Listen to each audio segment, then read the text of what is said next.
On dit qu'il naquit des mains des dieux eux-mêmes. Un jour, 3 divinités, Zeus, Poséidon et Hermès, rendirent visite à un vieux roi de Béotie, nommé Irius. L'homme était bon et hospitalier, mais il n'avait pas d'enfant. Touchés par sa générosité, les dieux lui offrirent un don étrange. Ils lui dirent d'enterrer la peau d'un taureau qu'ils avaient sacrifié. 9 mois plus tard, du sol germa un enfant. Il s'appelait Orion. Grandit en lui une force titanesque. Il marchait sur les flots grâce à Poséidon, son père spirituel, et chassait mieux que tout homme vivant. Son arc ne manquait jamais une proie, et les flèches semblaient obéir à sa pensée. Mais à mesure que grandissait son talent, son orgueil aussi se fit démesuré. Orion se mit à proclamer qu'aucune bête sur terre ne pouvait lui échapper. Il disait même qu'il tuerait toutes les créatures du monde. La terre-mère, Gaïa, l'entendit, et ce blasphème la fit frémir. Pour le punir, elle fit surgir des entrailles du sol un scorpion gigantesque. Le monstre bondit, sa queue transperça le flanc d'Orion, et le venin éteignit sa lumière.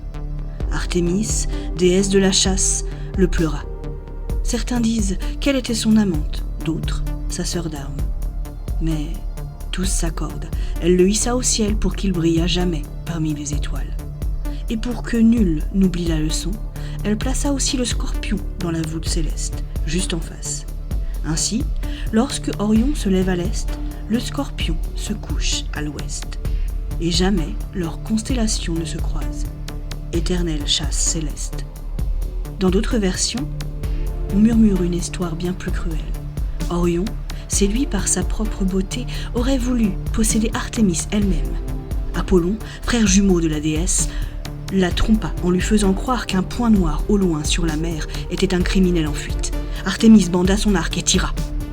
La flèche divine transperça le cœur d'Orion. Quand la mer rejeta son corps, la déesse comprit. Elle plaça alors son aimé dans le ciel pour qu'il échappe à la mort des mortels. Depuis, chaque hiver, on peut encore voir sa silhouette d'étoile se lever dans la nuit. Le chasseur éternel, ceint de son épée, flanqué de son chien Sirius, poursuivant encore les Pléiades qu'il aimait. Orion, le transpercé, le flamboyant, le chasseur devenu lumière. Son orgueil l'a percé, mais c'est son amour qui l'a immortalisé.